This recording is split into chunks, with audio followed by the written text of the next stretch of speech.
আমরা যে প্রোগ্রামটিকে আমরা উদাহরণ হিসাবে দেখেছি যে এখানে আমাদের আমাদের যে প্রোগ্রামটি আমরা একটু আগে দেখেছি সেটিতে অ্যাড টু ইন্টিজার নাম্বার অর্থাৎ দুইটা সংখ্যার যোগফল এবং গড় আমরা নির্ণয় করা দেখেছি। এই ক্ষেত্রে আমরা ফরম্যাট স্পেসিফাই এবং ব্যাকস্ল্যাশ স্কেপ সিকোয়েন্স এর ব্যবহার নিয়ে আমরা আলোচনা করেছি। এখন আমরা এই প্রোগ্রামটিকে এডিট করে একটির জায়গায় তিনটি সংখ্যা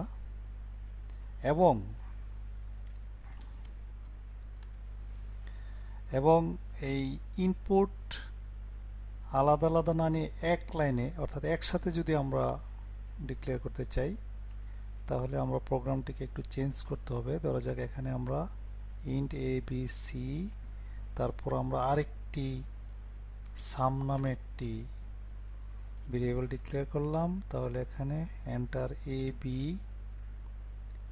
এ, আমরা যদি এইভাবে এ বি অ্যান্ড সি মানে তিনটার ইনপুট এক লাইনে নিয়ে নেবে। স্ক্যানএফ, এই ক্ষেত্রে আমাদের যেটি করতে হবে যে এখানে স্ক্যানএফের আমরা এরকম যেহেতু আমাদের একটা দুইটা তিনটা, তাহলে আমরা এখানে তিনটা ফরম্যাট স্পেসিফায়ার দিতে হবে আমাদের। আমরা এইভাবে আবার দিই আর এখানে কমা এন্ড সি,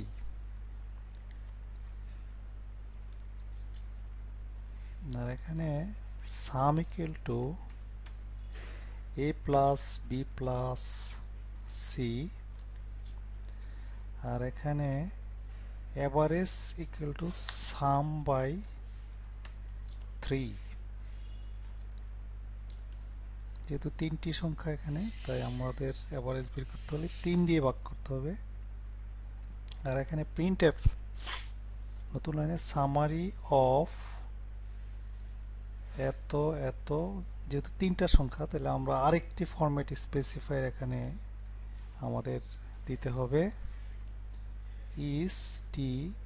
তাহলে এখানে একটা দুইটা তিনটা চারটা, তাহলে এখানে আমাদের এ বি সি এবং এই জায়গাটাতে হবে সামারি অর্থাৎ এস সাম ভেরিয়েবলের মানটা এখানে আসবে। তাহলে আমরা এখানে আবার কমা দিয়ে সাম।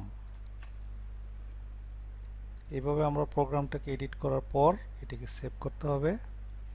সেভ করলাম।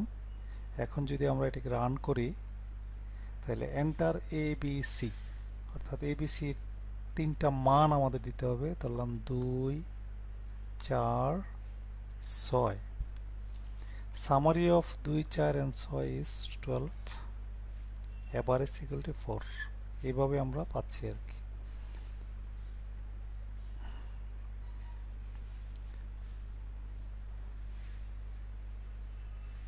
তো আমরা এইভাবে ফরম্যাট স্পেসিফায়ার যদি আমরা এক লাইনে কয়েকটা ব্যবহার করি তাহলে এক লাইনে পর পর এইভাবে দিতে হবে।